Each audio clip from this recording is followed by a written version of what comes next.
Well, well, well. Just when we think we get all the PSA news in one day, they hit us a second time.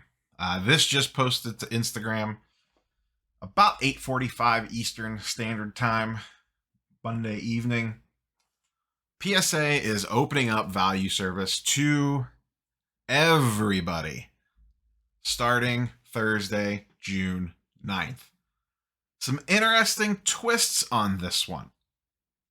$30 per card, 20 card minimum, so that's new.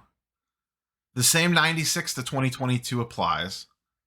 Declared value limit of $500, not $299. Big difference there. So the two huge swings here are the declared value of $499 and the 20 card minimum. So you have to submit at least 20 cards to get this. And then also a note at the bottom, new value orders will be shipped back beginning of early fall after 2021 value orders ship. So once again, they are saying 120-day turnaround time. 4 months would be June to October. So this, we can read a whole lot of things into this. Because Carlos kind of touched on this in his video this morning when he discussed this, I have a feeling they are, and I agree with what he said, maybe they're a little closer to finishing the backlog than we all realize. Maybe they're playing a little coy. Or maybe they weren't getting as many cards as they thought at the $50 level, which allowed them to free up workforce to apply to the backlog, because they're not just going to have those people sit around. If 10% of the workforce is working on new incoming orders, but new incoming orders don't fulfill those labor hours, they're probably throwing those at the backlog. That's just a hypothesis. I have no way of actually knowing that. So a lot of the complaints, I did the video this morning, a huge amount of the complaints were, why do I have to go through a group submitter? That was, the whole Mark's Cards fiasco. I don't like the idea of that. And I don't like the idea of the declared value of only being $299. So they appear, whether they, I don't know, read comments on a bunch of videos or what, because this seems like a pretty big shift at the end of the day, to basically fix the two biggest complaints people had, were the $500 declared value and the fact that you needed to go through a group submitter. Now you can send them in yourselves. On top of that, this is throwing a bone, if you will, to Collectors Club members, because you do have to be a Collectors Club member to take advantage of this. So a whole bunch of interesting things here on this one. Curious for your thoughts and comments on how this one changes the math for you now. Like I said, a lot of the complaints this morning were about the declared value and the fact you had to go through a group submitter. Still the 96 to 2022 limit, which does seem a little bit odd. Carlos speculated that the 96 thing is to capture a bunch of Pokemon in this. And once again, I think this gives us a glimpse into where they are at with that backlog, a much cleaner picture of that. And this move is 1,000% aimed at them lining up inventory to have cards on hand to grade.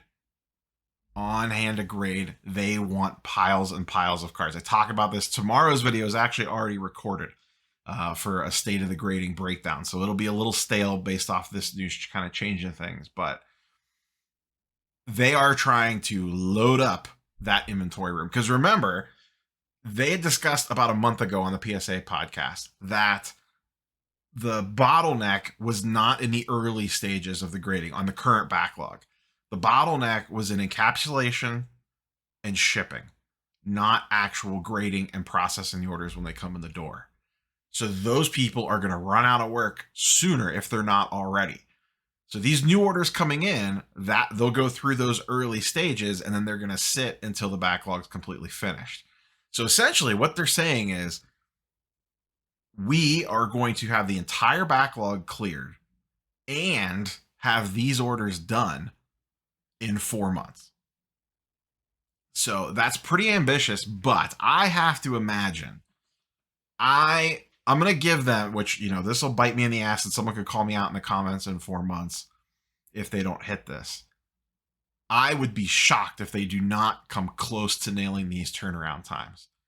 They are not going to want to take the black eye for that. And I have to know, or I'm willing to gamble that they know their numbers inside and out in regards to the amount of cards coming through the door and the amount of cards that they could put back out the door on the other side. And I have to imagine they have that as a finely tuned machine for exactly what they can process and what they're expecting to get in with this. The $500 declare value really changes the math equation on this if it's stuff that you are not desperate to have back. For example, a good thing to be sending in on this would be like Bowman Chrome prospects. There's no hurry to get those back. Even Prism football, you're going to miss that very beginning of the season, most likely, the lead up and the fun times in the middle of the beginning of the season. But if you're making some spec plays on some guys, you'd be having those cards come back right in that first couple weeks of the season, potentially. Once again, we don't know the exact turnaround time. They're saying early fall. If you go with their 120 days at face value, that puts you the first week of October to start getting that stuff back. And then same thing for, a lot of NBA products about to start coming out. Grading NBA and getting that stuff back right at the beginning of the season. Not the worst idea in the world. So I do think this shifts the narrative a little bit. And we'll see, once again, does this put downward pressure on the other grading companies to potentially make some change ups? It's going to take a little bit of time for that to come into play, but we'll see what happens. So tomorrow's video, like I said, already recorded, is more of a general state of grading. I kind of talk through each of the four major companies, what they have available. For the most part, that video is still 95% good, even with this news coming out. The other thing that I do in the back half of that video, so I encourage you to watch the back half, is do a bunch of comp breakdowns. I pick 8 different cards out and go through and run through comps on PSA 10, BGS 9.5, and SGC 10s. I did not include CSG. It's just too tricky to include CSG because they just don't have enough sales yet on cards that really matter to be able to get a good grasp for the kind of turnaround or the kind of resale value that they're getting on the secondary market. So it was not fair to them to include them in that comparison. There's been some narrative lately about, is PSA and SGC gap narrowing? Spoilers, if you actually do the data analyst, if you actually analyze the data correctly and look at current sales of cards that are selling at the same time, i.e. a PSA 10 and an SGC 10 of the same card sold within the same week, that's what actually gives you the real picture of what's going on. And that's what I did in this video, and picked cards based off that and mixed in some BGS 9.5s.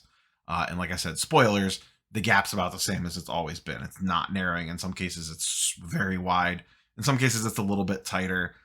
Even cards that have dipped, the SGC cards have dipped right along with the PSA cards. The gap has basically stayed the same. So once again, I will give you very specific examples in the video for tomorrow. So curious for your all thoughts and opinions on how this changes the math on things for you. Nice step, because it does, like I said, this addresses the 3 big things. It helps out Collectors Club members, gives them a bone, increased declared value up to $4.99, and you do not have to go through a group submitter anymore. So once again, curious for your thoughts and comments on this one down below. Catch you guys and girls on the next one. Peace.